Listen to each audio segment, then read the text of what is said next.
If you want to paint a painting or you want to learn to draw, if you want to be creative like some artists that you saw, then where in the whole wide world should you go? To the Cartoon Lab! At the Cartoon Guy Show. Captain Comic's really clever, the professor's really smart, but their next door neighbor Tommy doesn't care much for their art. So how can they make his imagination grow? With the Cartoon Guy! At the Cartoon Guy Show. The Cartoon Guy Show. The Cartoon Guy Show. The Cartoon Guy Show!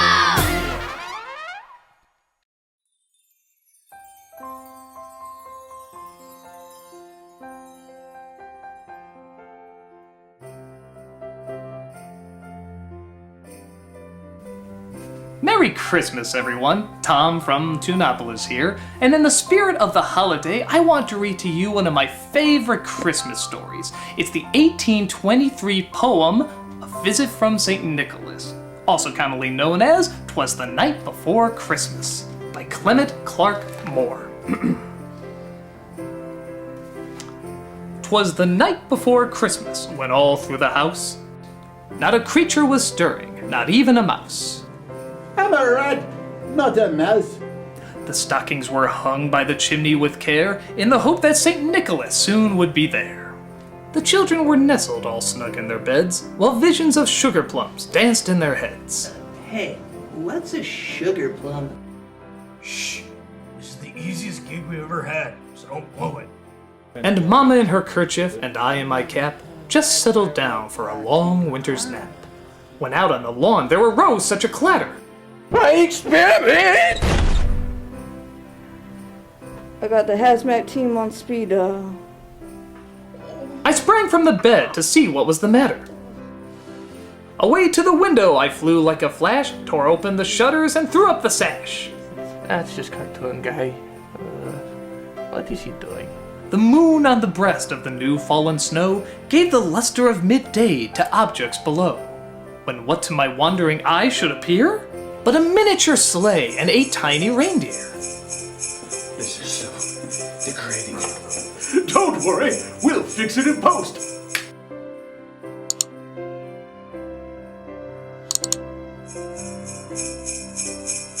So, I'm not needed? I'll be in my trailer. With a little old driver so lively and quick, I knew in a moment it must be Saint Nick. Is he trying to break into my house again? Maybe. More rapid than eagles, his coursers they came, and he whistled and shouted and called them by name. Now Dasher! Now Dancer! Now Prancer and Vixen! On... Comet! On Cupid! And on Donner and Blitzen! As dry leaves that before the wild hurricane fly, when they meet with an obstacle, mount to the sky. So up to the housetop the coursers they flew, with the sleigh full of toys and St. Nicholas too. And then in a twinkling I heard on the roof the prancing and pawing of each little hoof. Good boy, Captain Comics. Here's a carrot. Have a nice trip. As I drew in my hand and was turning around, down the chimney St. Nicholas came with a bound. He's coming down the chimney, isn't he? Ho, ho, ho, ho, ho, no, no, no, no! Oh no, you woke me up for this? He was dressed all in fur, from his head to his foot, and his clothes were all tarnished with ashes and soot. No. There's no way I'm getting this costume dirty.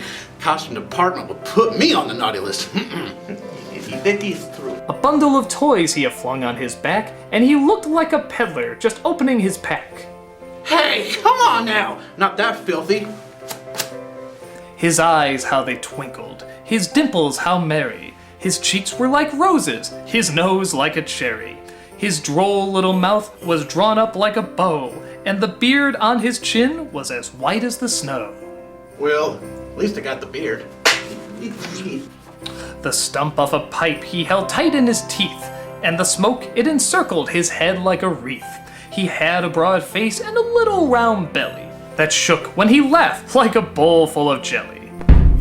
He was chubby and plump, a right jolly old elf, and I laughed when I saw him in spite of myself. Meanie. A wink of his eye and a twist of his head soon gave me to know I had nothing to dread. He spoke not a word, but went straight to his work, and filled all the stockings, then turned with a jerk, and laying his finger aside of his nose, and giving a nod, up the chimney he rose. He sprang to his sleigh, to his team gave a whistle. Giddy up. And away they all flew like the down of a thistle. But I heard him exclaim ere he drove out of sight, "Happy Christmas to all, and to all a good night."